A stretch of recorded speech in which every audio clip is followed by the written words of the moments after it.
What I also thought to myself in that moment was this was the worst customer experience that I have ever endured, from just like a way they approach the other services that are necessary to go on a life-changing weight loss journey, and the way they handle support. My background being more customer experience focused, I thought there's an opportunity to build something here that provides a higher fidelity experience for the consumer. And what I mean by that is not necessarily what you get on the website or how the form works when you're clicking next on the boxes, but more, what we envisioned when we started building Orderly was, let's launch with a service that provides teletherapy and has an aspect of mental health to it. Something was wrong, not just with Chris's health, but as he found, the entire system that was trusted to protect it. A catastrophic night in the ICU exposed the first crack. The search for a simple prescription exposed the second. And by the time he endured the worst telemedicine experience of his life, the pattern was undeniable. The system wasn't broken. It seemed to be blind. Blind to the shortages, blind to the patient experience, blind to the 9 disconnected apps that claimed to track his health while telling him that nothing coherent at all. Today's guest didn't accept the blindness. He followed the clues, he connected the dots, and he uncovered a truth most of us feel, but rarely articulate. That is that our biology, while it is failing, is the byproduct of systems that are meant to help it flourish. This episode invites you into that investigation. It's a story about metabolics, DNA, AI, and the moment a patient becomes a detective in his own life.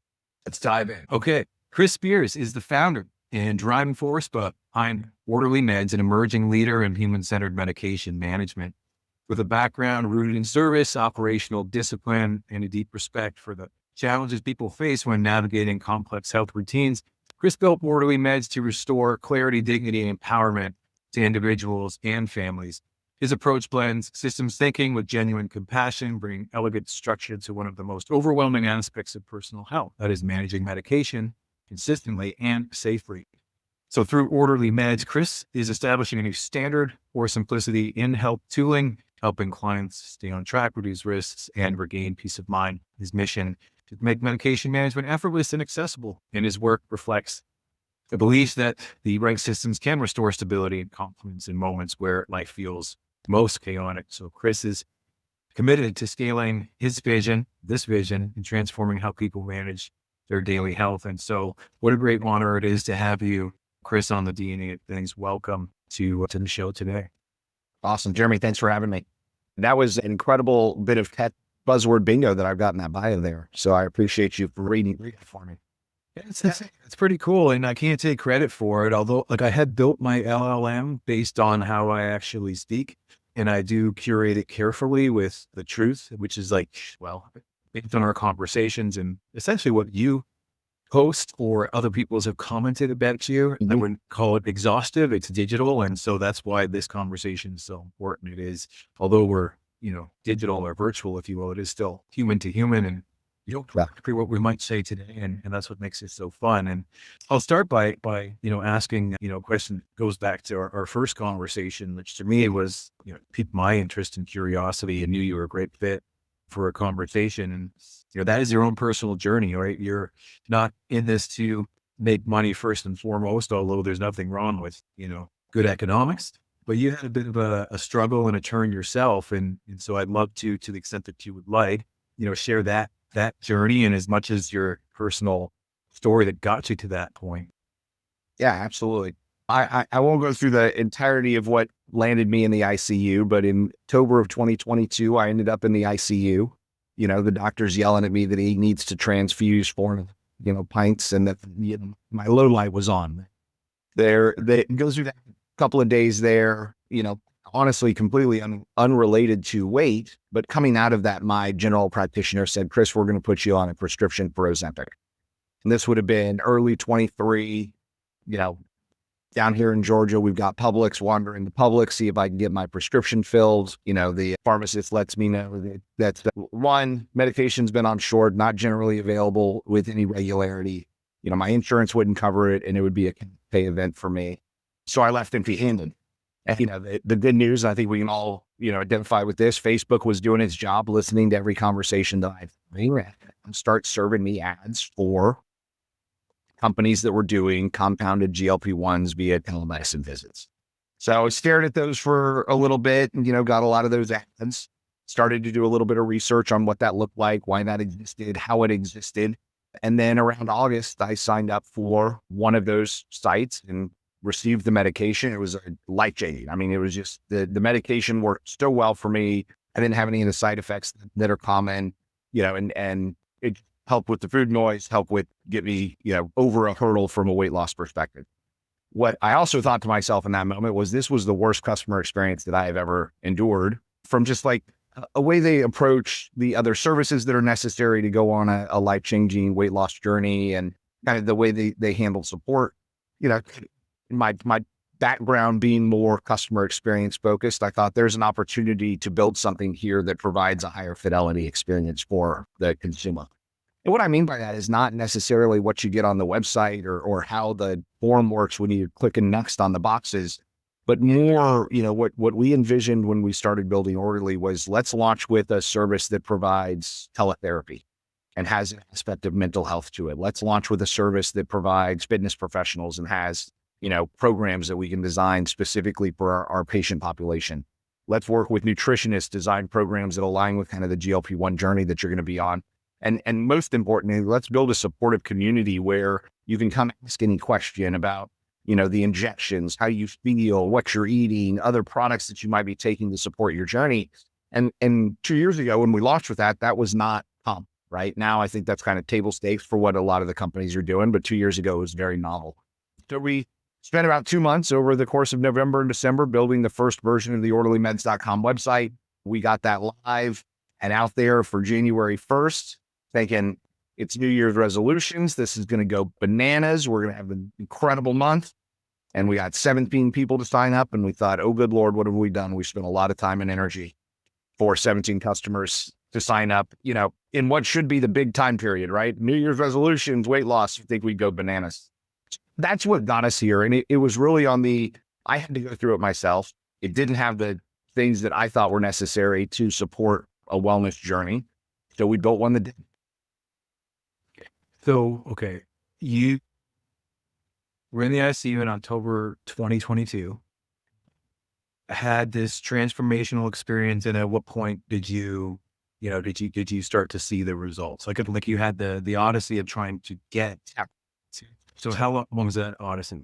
So I think my first prescription arrived in August of 23. So I made my purchase. I decided to, it was kind of like staring at the problem for a little while, right? Like I didn't immediately get my prescription.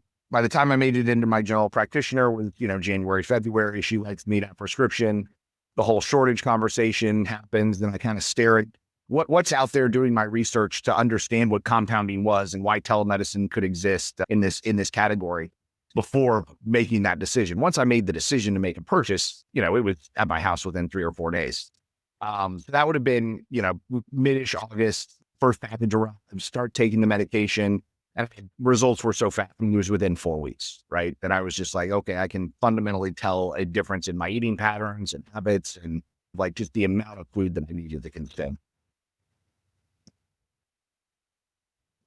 And so immediate, and you see basically the transformation so quick that the following year, 2024, Jan 1, you launched the solution. Yeah. Is that right? Yeah. So we, August, I'm testing somebody else's platform and I decided I didn't love it. October of 23, we went and formed a company, and I grabbed my college roommate and current business partner and said, I think we can build something here. And we've got 2 months to do it if we're going to hit a January 1st launch date. Dee and I sat down and 2 months built the whole first version for how we integrate in with medical providers, how we integrate in with pharmacies to handle the shipping. If you think about what we built, it was an e-commerce store, right? So we had to collect a certain amount of data. We had to, routing, but really you would fill in a form, looks like your intake form for your doctor's office. We would get that over to the medical team that could work with you depending upon the state that you were in. They would review your file, determine if you were eligible for a prescription, write that prescription, hand it back to us, and then we would pass that over to a pharmacy that could ship into the state that you were located in. So it was really only three moving pieces, right? The e-commerce experience, the medical team that we were working with, and then the handful of pharmacy partners we had on the back end to handle fulfillment. And it was just the two of you. And it was just the two of us in the beginning, and ramped fairly quickly after that, very low January. Well, that's what I was going to say, right? Because now here we are, it's 2025, November, on 23 months post-launch. And so where are you now? So we'll end this year having helped over 90,000, pretty close to 100,000 individuals, 60,000 kind of on a monthly basis come back and get a renewal for their next prescription, whether they're titrating up or staying at the same dose. So yeah, pretty big swing in that 18, 20 month period to go from 17 to 60,000, and had to scale the team from a support perspective and engineering perspective. A real business has been built around supporting that level of individual. Well, correct me if I'm wrong. It's a bit of a family business too, because your brother's involved somehow, right? Yeah. Well, so Mike and I, my partner and college roommate way back when, both of us looked at it like, well, let's make this something that we can do with our friends and family and, individuals in our lives. But yeah, both of my brothers work in the business. Mike's got several family members in the business, and it is, you can trust those individuals. You can work easily with them. I think there's a lot of guidance and advice on don't work with friends and family. And I throw that out the window, and it's mostly friends and family that we get to work with over here. Well, I mean, I love that concept where it's like, I wouldn't build a business that would make a product that I wouldn't sell to my family. Right. Mm-hmm. So in one of your brothers is the chief medical officer, right? So That's correct. Folks have credibility and expertise, outside of GLP-1. And that is actually, as far as I can tell about your business, it's expanded to beyond that, because GLP-1 isn't the destination, right? Correct. Yeah. If I play the full tape of how things have unfolded, we looked at, I think of it, the underlying mandate is what can we do to provide a better experience to bring access to these medications, whether it starts as GLP-1s, but there's a broader list of medications that I think are very beneficial to humanity, right? In the form of some of the longevity meds, some of the peptides that are out there and going through their review processes. So as we have looked at where the business should continue to expand, we went to where the customers were experiencing issue, right? Whether that was, shipping problems or packaging problems or communication delays with the medical teams. So we've started to build out functions now that backstop those support problems so that we can deliver a higher customer experience, so that we don't have those issues that are happening outside of our organization with partner companies, right? So to that end, we have invested in a pharmacy in Tampa so that we can own the full end-to-end communication. And that's less about just controlling the manufacturing, which, I think has its set of rigor and controls to it.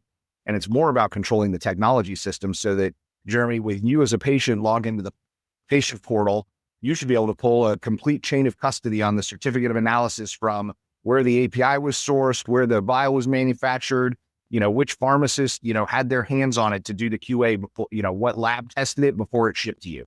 And that's just not a level of data or information that the existing pharmacy partners are able to expose because of the lack of technology systems, right? So we're approaching these from like tech first problems where with the right integration, the experience can be exponentially better, right? We can answer questions before they get asked. Wow. And it's even beyond meds, right? So you're starting to integrate with, there's a telemedicine service component of it. There's brick and mortar wellness clinics, what would you call them? And not well, are they? Yeah. So we're, as the direct to consumer business online matured, we started to look at, and we picked Atlanta because that's where a large bulk of us are. But, we looked at the landscape and said, well, there's two spots here in Atlanta where we have more than 1,000 OrderlyMeds patients in a very tight radius. What would it look like if we had a physical location there that could do blood work and DNA and gut biome and body scans and therapeutic plasma exchange and kind of a broader range of, wellness and longevity services that support the mission that we were already on, which was, thrive in the second half of life, right? So that it kind of aligned with things that we couldn't do from a e-commerce perspective, require that digital foot or that physical footprint. Opening those locations allows us to test that model, and then figure out how to go partner with med spas and well spas across the country to do the same thing, right? Where we can say, we've got this group of patients that need a broader set of services to accomplish their goal as it relates to their health. Right. And here's how we can partner with you. Right. Right. Okay. So because you have these 90,000, and it's not just 90,000, you're growing at a pretty good click, right? Yeah. Can you share what your growth is? Yeah. I mean, so we are typically adding 6,000 to 10,000 new patients a month right now. Wow. And that number continues to kind of tick up.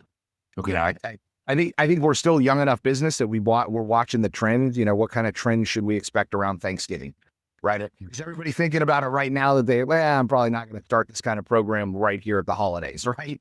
I'm gonna look at it, I'm gonna stare at it, and then I'm gonna come back around post Christmas and think about this kind of stuff, right? So we're kind of watching the trend lines as it relates to patients coming in over this period of time. But yeah, generally up and to the right, and a huge chunk of that is existing customers referring friends and family, right? Which is a very powerful flywheel. You know, once you hit a certain size, if the most of your customers are coming in because of referrals, that engine just keeps getting stronger and stronger. Right. And it speaks to the fact that we're delivering a high quality experience and service. Right. Well, and it's effectively scaled what you did, right? Is with your own friends and family. That's pretty neat. Right. And so these people who are coming to you initially, they're like, help me get my meds in order, hence the name, OrderlyMeds, right? Yeah. I mean, you know, right now, Jeremy, it is in kind of what we launched with, because of the biggest need was just in the GLP-1 category. Right. You know, when I think about like getting that in order, it was really more of an access problem, right? Mm-hmm. Broadly, for the last 2 years in the US, you can't get access to these GLP-1s. And the medication has been off short for going on 6+ months. I was in the same pharmacy that I was in, 2.5 years ago, asking for these meds. I was in last week asking if they had supply, and they still do not have. At that moment in time, when I asked them if they had any of the GLP-1s, they said, nope, we'll get another, this was like a Wednesday, we'll get another shipment on Sunday, and it'll all be gone by the end of this day. Right. So there's still a shortage problem in the US as it relates to these medications, regardless of what, and I think if you were to talk more openly with our community, plenty of people are having that same experience in their local pharmacies, in their communities. Right. Right.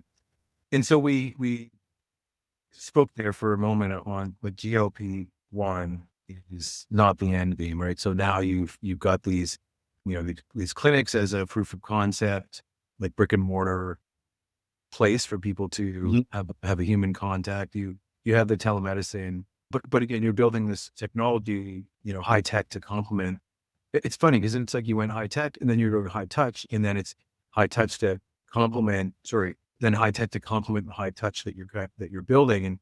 And so, but it's beyond OrderlyMeds, because, the reason we started talking is because you're really interested in providing DNA insights to the community as part of the service. You mentioned that you've got a vision to integrate with blunts, and I think you said, biome as well. And so what do you imagine, that evolution, looking like? And I guess to the extent, I know you're just still very early in this. What kind of signal are those first, 90,000 to be 100,000+ before the end of the year? Are they showing an appetite for this additional information and context? Because that's something that you really said that I wanted to point out there is the frame, which was the company's mission. It was what? It was something like the better optimize the second half of life. Thrive. Yeah. When we sat down, in this is back in 2023, I interviewed a lot of people that were in my life that were on these meds. And that was kind of the theme. It was a little bit older demographic. It was commentary like, I want to be able to enjoy vacationing with my partner. I want to be able to keep up with my grandkids. I want to go do these things that my weight has inhibited me to do now that I'm, a little bit older and, a little bit more prone to health problems. So really, when we thought about like, who is our target audience, who do we want this to work for? It is that second half of life crowd, right? It is, how do you get more out of what you got left? Right. So, and I think that comes in a lot of flavors, and yes, so the GLP-1s, I think, are a huge element of that for anybody that's experiencing weight problems. But then I think you start to look at some of the off-label indications that are becoming more and more prevalent around rheumatoid arthritis and PCOS and any kind of addiction problems that these medications are being now leveraged for. I think you can look at the broader set of human growth hormones and N80 plus and some of the peptides that have gone through FDA approval now. And you can look at those from like how they're impacting our longevity, our energy levels, like and all of these continue to build, right? And I think the wave that is breaking over us is like GLP-1s open and in this specific moment, right, where COVID enabled telemedicine, AI is allowing us to do things with infinitely larger data sets on a individualized scale. And then you've got, look at the companies like Sequence doing it on the DNA side. You look at things like Tom doing it on the blood side. There's got Bion companies, right? Like the consumer experience of digital health is becoming one that I control, not one that my provider controls or my doctor, right? I can go in and get my own MRI, right, through Pronova. I can come get DNA with you guys. So I think we're starting to see like this democratization where like I need to be personally accountable for my health, right? And that's weird to say, right? Because I think we always assume you're personally accountable for your health, but usually it's nothing. I don't feel well, I'm going to go to the doctor. Right. And now I think we're seeing the reason that we're doing these tests, the reason that the blood work companies have become so prevalent in the last 18 months is that we want to have a better understanding of our base biology and then what we are doing day to day, how that impacts it. Right. And that story is only going to get stronger. Right. My problem with it right now is that I have 9 apps on my phone to get access to my health data.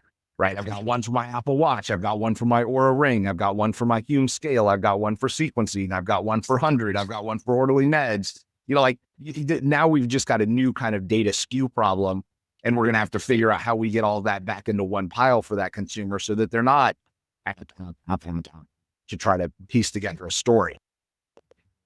So you're started with OrderlyMeds, and now it seems like it's kind of orderly data, orderly biomarkers, right? I mean, it's got to be, right? I mean, all of those things, that have a role, right? I think, even in our discussions, right, there are specific, DNA markers that mean a GLP-1 just won't work for you.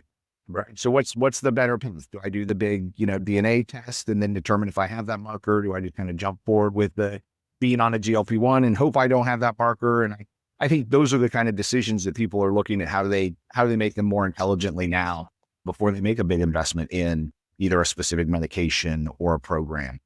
I think I think the other thing that's going to happen with all of these elements of like both the testing data and the data that's coming in off the health tech devices is just, I should wake up to alerts. Chris, you didn't sleep great last night. Here are 3 things you need to do today. You need a little bit more water, don't drink coffee after 2, whatever, like indicators are in there. Right. And it makes me think of a movie, and I can't think of the name of it, but the opening scene is, gentleman uses the restroom and then he's in line for breakfast and they say, sorry, you can't have bacon today. Your sodium's too high. And I think that's the exactly what I'm talking about. Like, so, but the kind of stuff's going to happen to us, right? Like it is going to evolve in a way that like we're proactively getting, micro habits adjusted for us. And maybe we complain about it and we override the system and say, well, today I still want bacon. But like just that awareness is what I think all of this tech and tooling is enabling for individual consumers. And I think when you get all of that data into a pile in the right way, your provider doesn't stand a chance at being able to digest all of it across all of their patients in a meaningful way and reacts to it for you as a consumer. Right. So and not that Orderly is in this business, and I don't even know of somebody that's building this exact thing yet, but at some point we're going to put all this data into one of these AI models.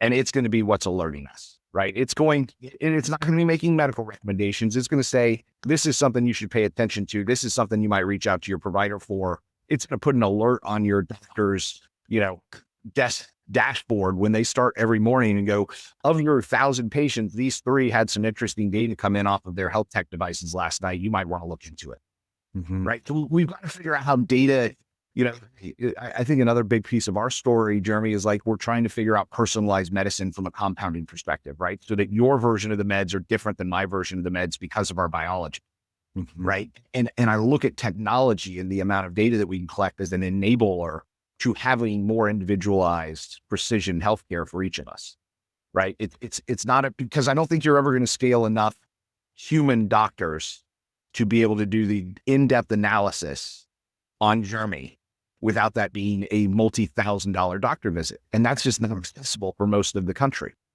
Mm-hmm. Right? We've got to figure out how to do that for a couple of bucks to give you that same fidelity of what used to be concierge medicine 5 years ago,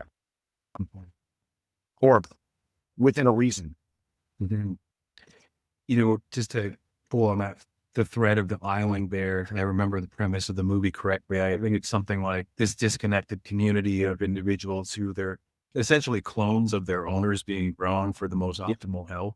And, you know, there's an interesting, you know, not a parallel, but anecdote is that, you know, people are, when you talk about their compliance, that is, you know, finishing their medication, or compliance, taking their doctor prescribed medication, is actually less than what it would be for their pets and their cats in particular, right?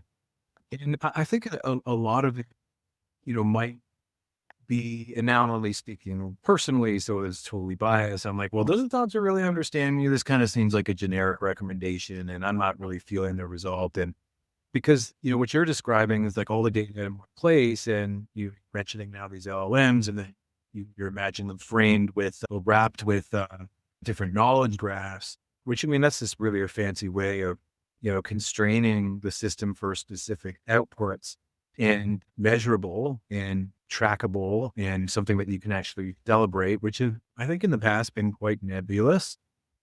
Because it's really, well, how do I feel? Well, it's like, well, now I don't need to ask how you feel. I can tell you what your heart rate variability is, like your resting heart rate is. So I can get like an up to the minute sense of where you are, or they can iterate weight loss data, weekly, you know, specific bloods tracked and specific to the goal that you're trying to achieve.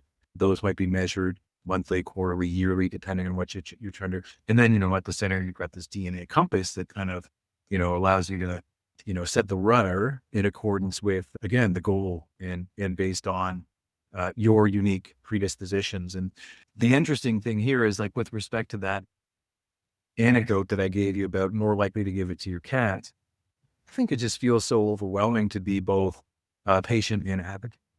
You know, we probably felt that too. I mean, look how long it took you to get from diagnosis to execution. I've been there myself. I had 20-year odyssey around, you know, mold infection, you know. Mm-hmm. And then when I was like, oh, this is what it is, it was like 8 months before I finally did the test. And I was like, yep, confirmed it.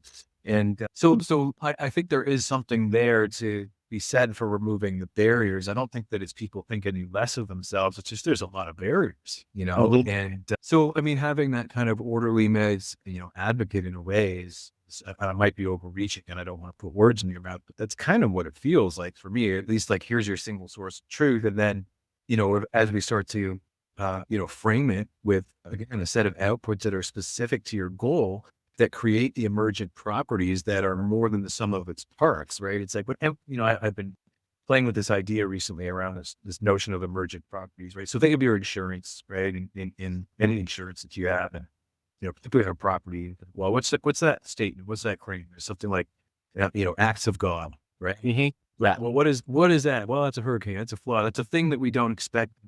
The interesting thing is, they're not random, they're emergent, right? It's just, we're not measuring all of the inputs and outputs. And now, as we get closer to that, you know, there's a risk of, well, if you don't have a goal and you're just measuring everything, like, well, what are you doing? But if you actually do have a goal like weight loss, and, you know, the kind of popular thing nowadays is, as you said, is GLP-1s, but no, wait a minute, we have to look at all these biomarkers and to see if, okay, say it does work for you. Well, how does it look on the inside, right? In terms of your blood biochemistry, there are side effects. Yeah. And then even before you choose is like, well, is this even going to work for you? And so that's kind of the area I wanted to spend some time on, because I think that's where you had talked about going, is like, okay, the single source of truth, and you're testing this now with your audience. You have a physical location, you have potential strategic partners of multiple physical locations in the future. And so there's the orderly meds of today, and then there's the kind of single source of truth of tomorrow. And so far as what you're building, what do you see as like kind of the, you know, the challenges, and what's the gaps there to get you to that end? Are you going to build the system? Are you going to integrate with other people? Or like, I guess, how are we measuring success? What does winning look like, and how do we know when we're winning, say, for the next 2 years?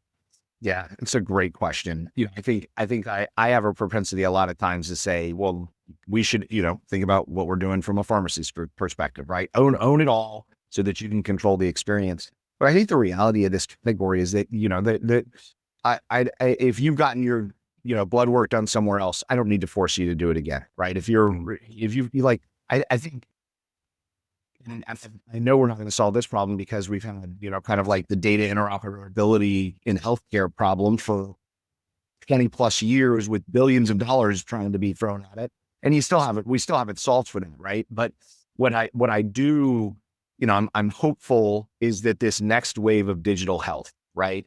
Whether it's because outsiders like myself that have nothing from a healthcare background look at this problem and say like, we can do this in a much more interoperable way. It's all in a bunch of mobile apps. Like, technologists are coming to the party, right? Like that's what's happening with these mobile apps and kind of their exposure of blood work data, and they're leveraging AI to digest, your DNA data and put out intelligent reporting around that. So I do think over the next 2 years, we see some kind of interoperability framework across all of the players here.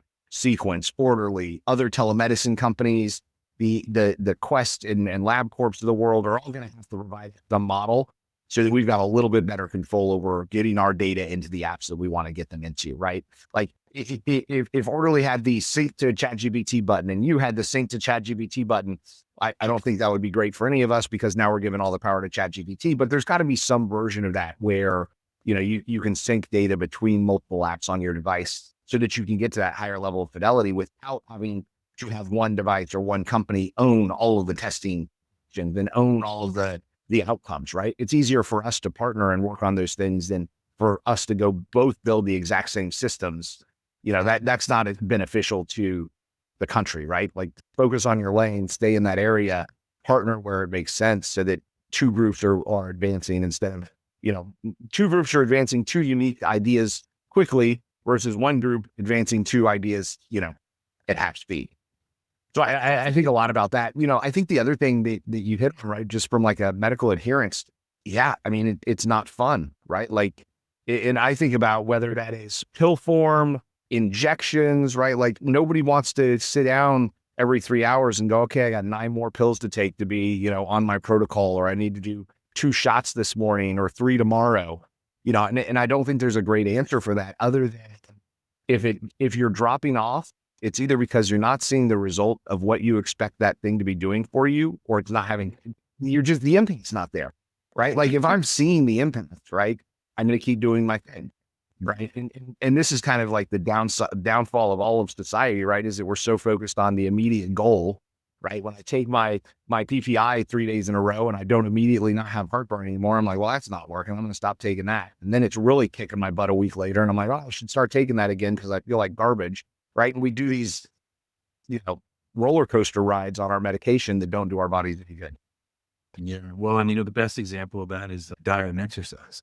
Because those are the great compounding investments, right? And it doesn't feel that way right away because, well, gosh, if you don't get exposed to exercise, properly in a way that is sustainable, you're going to be sore as heck for the first couple of weeks. And then you physically can't do it again. So you never get a chance to develop the habit.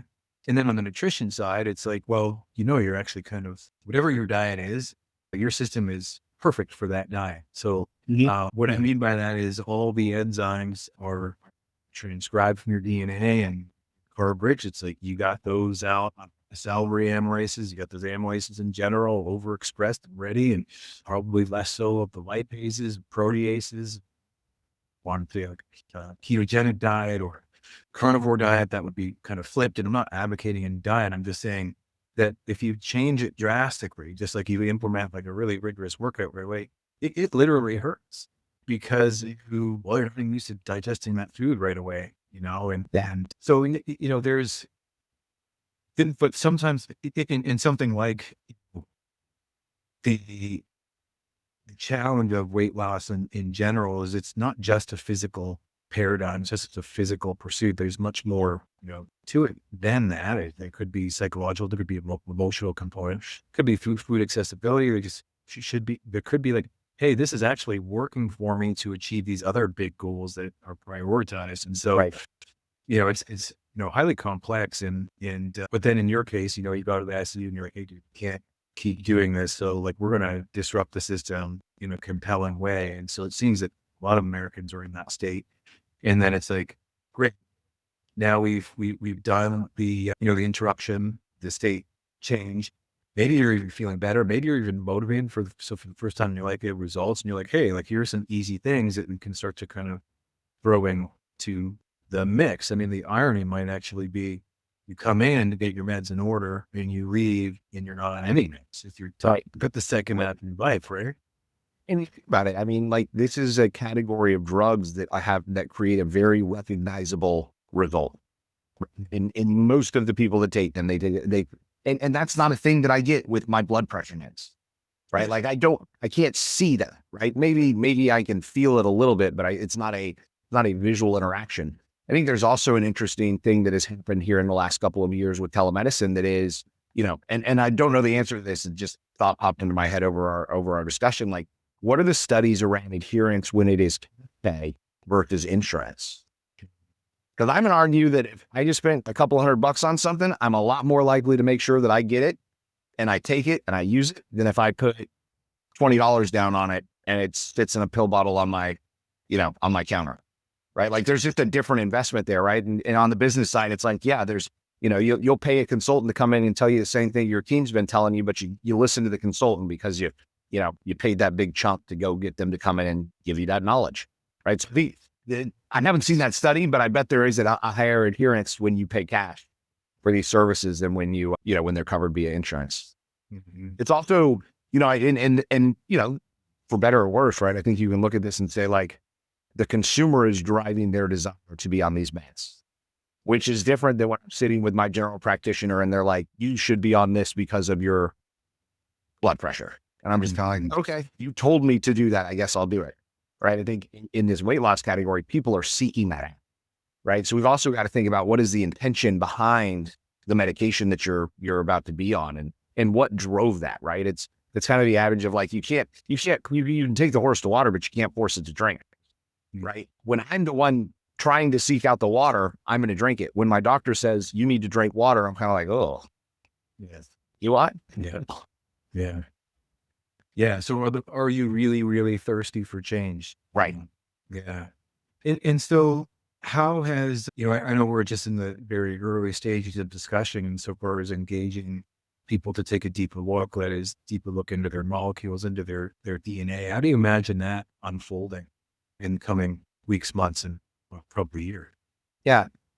I think there's two elements to these health data markers that we are interested in, right? I think one is generally, most people don't have access to this. They're not looking into it. They don't really understand it. And this is going to be their first pass at saying, okay, this is me. Oh, this is why ibuprofen doesn't work for me. Oh, this is why I flush when I have alcohol. Oh, this is whatever, right? Comes out of that initial review. I think as we look a year out, 2 years out, right? I think I saw Function Health did 50 million of their blood work tests in the last 18 months, right? That is 1/6 of the US population has now gone through Function. Those numbers are accurate, have gone through Function Health and gotten, the 101 biomarkers. I think when you start to pair that biomarker data, which I believe is probably fairly unique in the last 20 years, there has not been that amount of blood work done on that big of a population. And you bolt on the preceding 12 and the future looking 12 months of clinical data. I think we're going to be able to, and look across all of that. You're going to see much more interesting correlations, right? And then it's going to give us new areas to go explore things, right? So you take that same 50 million people and you do blood work every 6 months and you have their DNA and you have their gut biome that's evolving and all the meds that they're on. Smarter people than me are going to sit down and look at that data and go, well, there's something right here because these 7,000 people had this reduction in blood pressure, this marker, and they were on this medication. Like, what are all of the related things that make this a cohort of similarity? And is there something there? Mm-hmm. And maybe we find nothing, but my presumption is you get a big enough data set with a big enough clinical data and the right set of tools, and it's going to start to make things aware to us that we were not previously aware of. Amazing. You've been in this for a long time. Do you agree? Oh yeah, I agree. And I brought this use case up numerous times because one of my favorite, academics is an evolutionary biologist. His name's Stephen Jay Gould.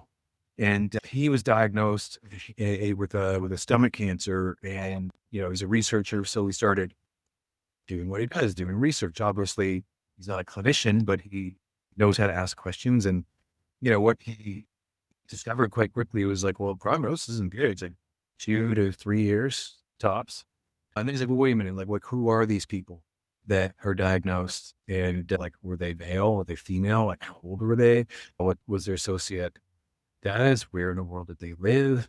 And when he started to tease out the, call it, patient archetypes and properly classify himself, I mean, I'll cut to the chase. He ended up living, I think, decades longer than what the averages would have told him. And so, really what we're seeing, I think, is with, the overlay of AI as, not this superhuman intelligence consciousness thing yet. That's not what I'm talking about. I'm talking about like a great thinking partner and administrator and organizer and, statistical analysis, algorithm implementation or generation. You are going to be able to get what Stephen Jay Gould did for himself at scale for every individual, for every single condition. Imagine even something like rare disease, right? So connecting those communities, because as more people, basically come into like a digital frame, you can find your tribe, so to speak. And in this case, it's like you can find people similar to you with similar goals and, therefore run similar protocols. In my mind, yes, I agree. And it's really coming back to first principles of not just precision or personalized medicine, but precision and personalized human performance, right? Like 100-meter runners don't train with marathon. They have different goals, right? They have different requirements, they have habits that they need to build every day. And, okay, we might be talking about disease, but we're still talking about biology. And we are talking about health states. And so there's a human behavioral component, of this. And so I think being able to connect into community with people with similar challenges, because we're social animals, we're social beings. And I think that's going to be a big piece of it too. Because that's what, a lot of these rare disease communities are looking for, is like, hey, I can answers. Doc is gaslighting me because he's too busy and he or she's never heard of it. And that's not me taking aim at the medical system. I mean, I think there's a lot of, burden placed on it, because it's the definition of, let's say, the doc's purview is it just keeps getting bigger and bigger and more complex. So I think that in addition to everything that you're talking about on the empowerment of the individual level, I think there's a great opportunity for like the bridge to the practitioners, right? So if they can kind of wield these tools, because let's not forget what they're really good at is asking questions and providing context. Questions I'm going to ask ChatGPT and or whatever LLM are going to be based on the fact that I've been thinking about DNA for 25 years and I'm biased by what I'm trying to solve for myself, what I'm trying to solve for my family. And so your questions are going to be different. And it's not that mine are better or yours are better, but they are biased. And, as soon as you start to get into like really serious situations, like, in particular, like, say if my daughter has a fever or, she's not, thriving in the first 3 to 6 months of life, is like, you're emotionally compromised. And so it's really, hard to run that, on your own. So like, are there thought partners out there? Is there the evolution of, coaches and practitioners who can join this network? And I think to an extent, there will be agents, that are automated as well, that are good out of the box for, kind of steps in between the need for the human. And so I think maybe in addition to yes, and I agreeing with you, there might be a restoration of or a change in how practitioners are sought after, because we can now do so much more of the things that we're asking for on our own. And there's, less and less need for a human on these, but it's reserved to these really complex issues. They're never going to negate humans. Like people are going to break legs, need humans, right?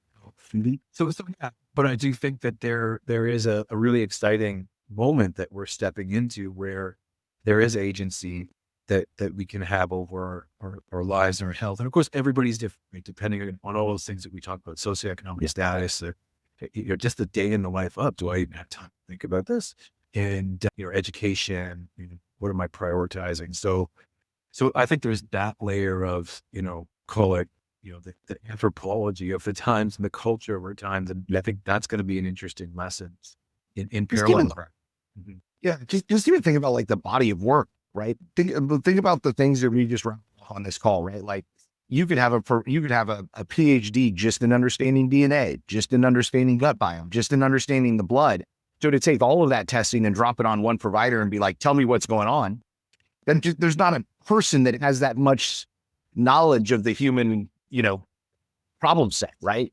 That's why there's so many specialties. And right, what I think technology is enabling, I was in a very interesting lunch yesterday, and the woman was kind of speaking about the reasonable utilization of AI in healthcare, right? And kind of where does it go? And, I think we've got this prevailing, maybe it's the news cycles, but that AI replaces us.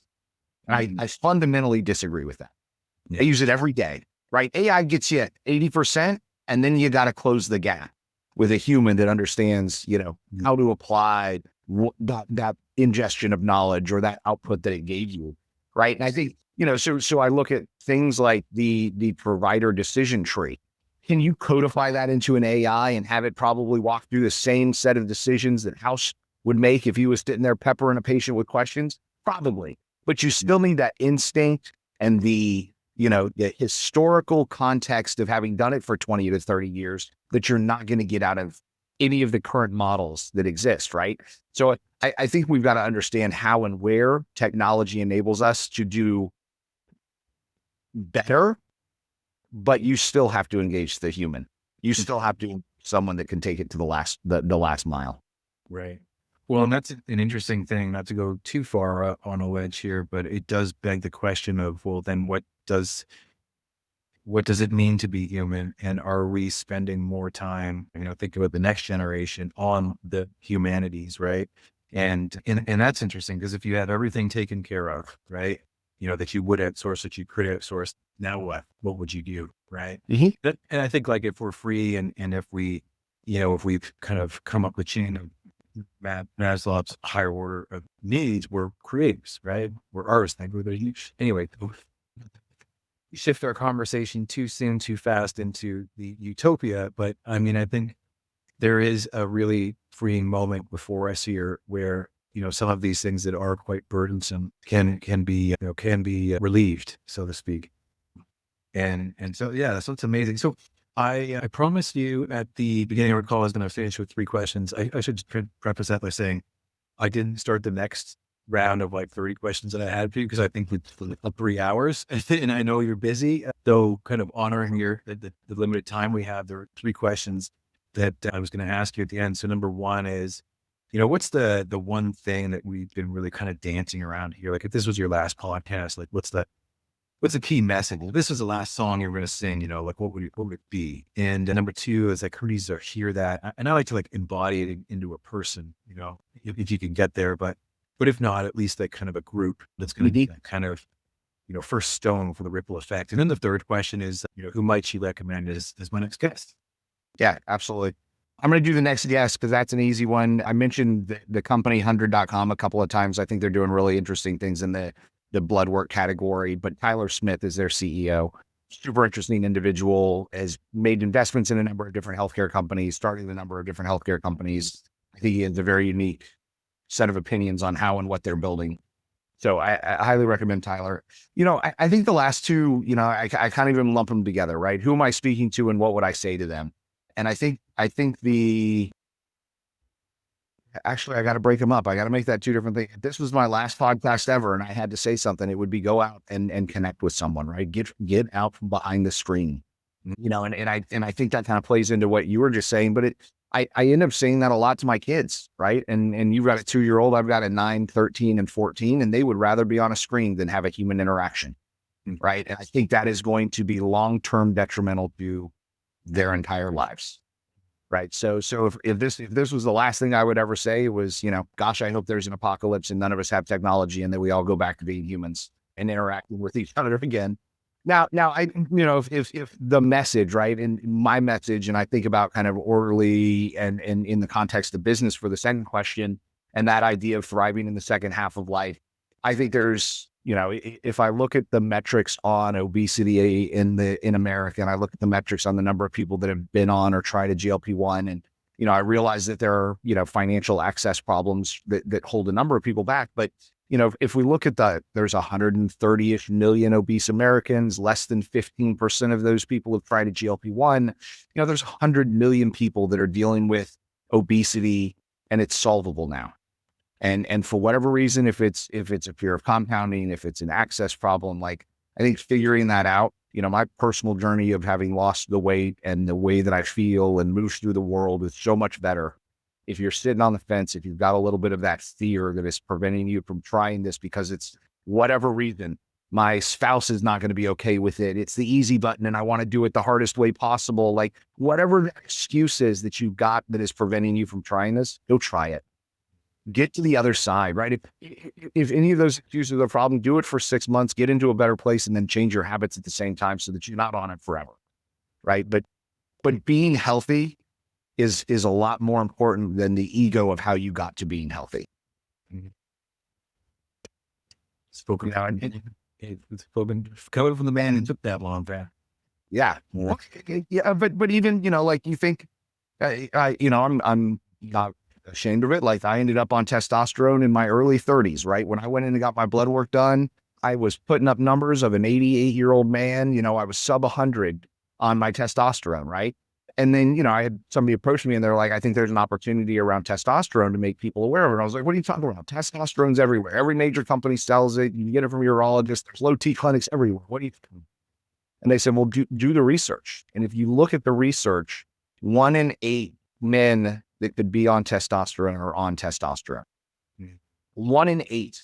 The other 7 are ashamed, unaware, not willing to admit they need it. And they're dealing with weight gain and lack of energy. And it's such an easy solve. It's such an easy solve, but they're avoiding it because, in my opinion, ego, right? I don't want to have to admit that I need testosterone. That's not manly, right? And I just think that's ridiculous. Get out there, do what is going to take to get healthy. What is it they say? That's what separates us from the monkeys, right? Is it use your tools? Yeah. Right? Yeah. So yeah, I mean, the tools are changing because, what was previously unseen is now seen. So yeah, really inspirational message, Chris. Thank you so much. Thank you so much for everything you have done, you are doing, and will do, and for joining me today on the show. I really appreciate you. Awesome. Thanks, Jeremy. We'll talk soon. Have a good rest of the day. You too. Well, by now, the mystery is no longer the mystery. You've heard the breadcrumbs, the shortages, the 9 failing apps, the pharmacy chain of custody, the DNA markers predicting GLP-1 response. You've heard what happens when someone stops accepting the default narrative and starts asking different questions. So the system hasn't changed. Probably you have. You can leverage it. You now carry the knowledge that Chris earned the hard way, that the signals of your biology are always speaking, but the world around you is, well, somewhat fragmented, noisy, and perhaps outdated to interpret them. So here's the final twist, is the question isn't necessarily, is the system broken? Perhaps it is now, what can you do that you can see the pattern? So let's follow the thread of your own story, run the small experiment, ask the beautiful questions, and remember, transformation begins the moment you stop waiting for permission to decode your own life. See you next time.